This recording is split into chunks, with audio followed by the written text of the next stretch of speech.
there. Number 2 spot there. 47 is Esmond Williams. 42 Reece Lindsley, and Campbell Grayling 58 there. I'm not even sure how many laps this will be until such time as the thing ticks over. It does say 6 laps to go. It was a 6-lap race, so this looks like to be a full restart. I guess they got time up their sleeve. We've had no issues all day long really to speak of. We had one oil leak in the motard class, and they had to spend a bit of time checking the track there because another bike went down, but I'm pretty sure that we were well ahead of time. There'll be another round of this in about a month or so. I don't know the exact date. I did try to find out. I haven't done that yet. And of course they're doing the track day the day before, which a lot of these guys and girls have actually gone and spent the day running around the track. I should really get my arse into one of them myself. I have a Motorcycle New Zealand licence, but that expires this week. Unfortunately, I only got it about 6 weeks ago, but I believe to do the track day, you've got to do some sort of licensing there, whether it's a day licence or whatever. But that's the way it is in the future, and the battle's out the front there. Look at that bike of Reece Lindsay. It's same sort of model bike, but just that little bit quicker than Jacob Stroud, that back straight. But look at Stroud right round the outside there. Makes the track longer, comes onto the front straight. It will be a drag to the start. And in fact, look at Stroud right outside there. He went right out into that asphalt there a couple of years ago. Wouldn't have got away with that. That would have been dirt. So a bit a long way to go. But anyway, he's recovered from that. And the battle is on also between James Barnum and I think Tarbin Walker there. But, oh, Tarbin Walker down there. Toyota lost the front end by the look of it. So Tarbin Walker out of action there. And he gets up and runs away. The yellow flag is out there for the rest of the riders. So lucky he didn't take out anyone else. But James Barnum in 3rd place. And as I say, he's got a newcomer's jacket on. Pretty sure this is a newcomer's jacket. So outstanding ride for him, especially in such a large field. We got, I think, 21 bikes started that race. 21 bikes started that race. The organisers are just looking over towards Toyota to see whether they have to... no, everything's good as gold. They've got a report back from the flag marshals there that say the bike's out of the way. The riders certainly got up and run off into the distance, so all good as gold. Okay, actually here's something interesting. The results from that race 10, the intermediate sprint, where Roger Cathro got a 20-second penalty. He still managed to, despite going across the start-finish line in lead place, he still managed to remain in 2nd spot there. 4 seconds a lap faster than those. Yep, 4 seconds a lap faster than Uriah Ryken and that. So he got a 20-second penalty, but still only lost 1 place. We've had a couple of interesting jump starts. Remember, Tim Reeves jumped the start. Tim Reeves, 6 or 7 times world sidecar champion. Tim Reeves jumped the start here at the Suzuki Series, and he managed to make up that 20 seconds. But then on the same token, I think he took 5 seconds a lap out of the existing sidecar races. No disrespect to the local guys, but this guy was world champion on the machinery of that quality as well, and just a sensation to have out here. And hopefully he's going to come back to New Zealand this year as well.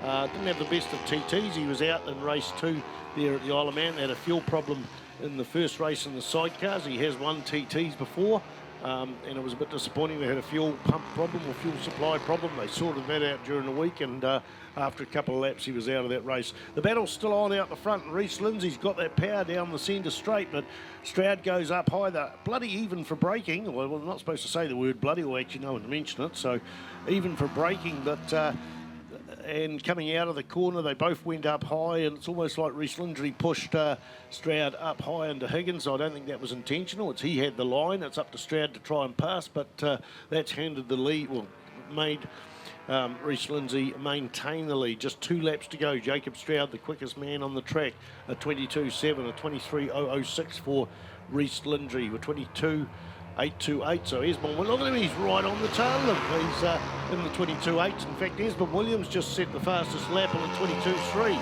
So he's 0.4 of a second quicker than his. What an excellent race, mate. This Winter Series racing is just so outstanding. 2 KTMs out the front, single cylinder, 373 cc's, 373.2 to be exact, and a Honda 4-cylinder would have been eligible for Pro Light at the New Zealand Superbike Championships a handful of years ago, but it's not longer in the class. And Campbell Grayling goes around the outside of James Barnum. Tarbin Walker is in fact out. He crashed at turn 1, so the battle is on for 4th and 5th as well. Here they go.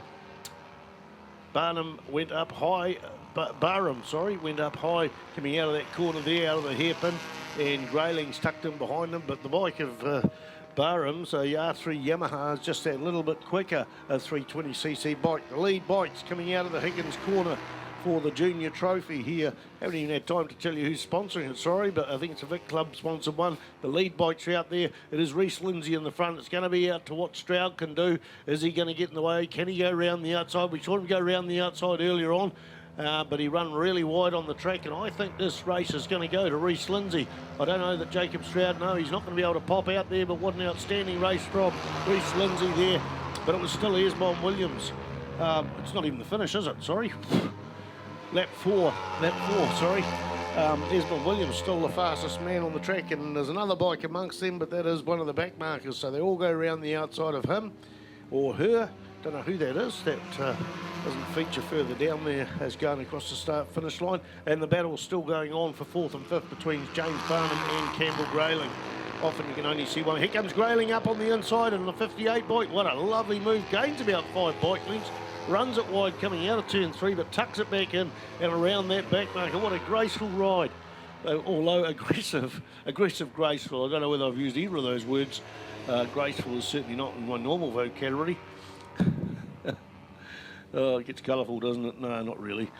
Been a long day, folks, but anyway, the lead bike's going into Higgins, and it is Jacob Stroud back out in the front, takes the tight line in there. Reece Lindsay's bike's a little bit quicker down the back. There's 8 bike lengths. Maybe 6 bike lengths. He closes up there.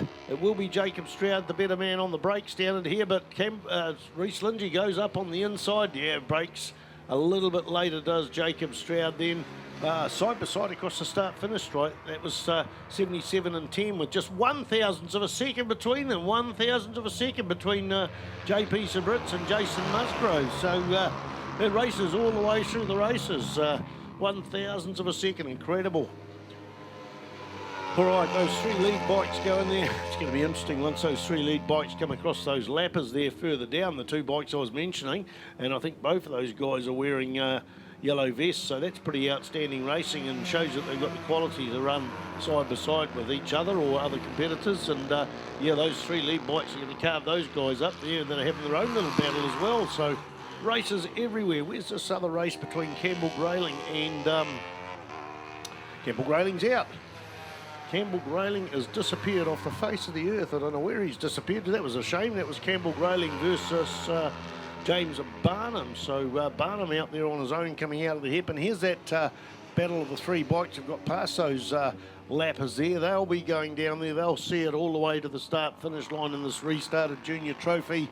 They'll have no problems at all with other back markers. They'll all be out of the way by the time they get through there. I see Turiana Banks out there too. Is she faster than her father? Ooh, Clive's ahead. Clive's got a few metres on her. Clive's in fact about 8 seconds ahead. A change of position from the last lap. Okay, the checkered flag is awaiting. The white flag goes away, and it is Jacob Stroud taking it, followed by Esmond Williams and Reece Lindsay, and in the process, Jacob Stroud at 21.025, the fastest lap of the race, so he just got faster and faster. Once he got away from the other guys, he got faster and faster.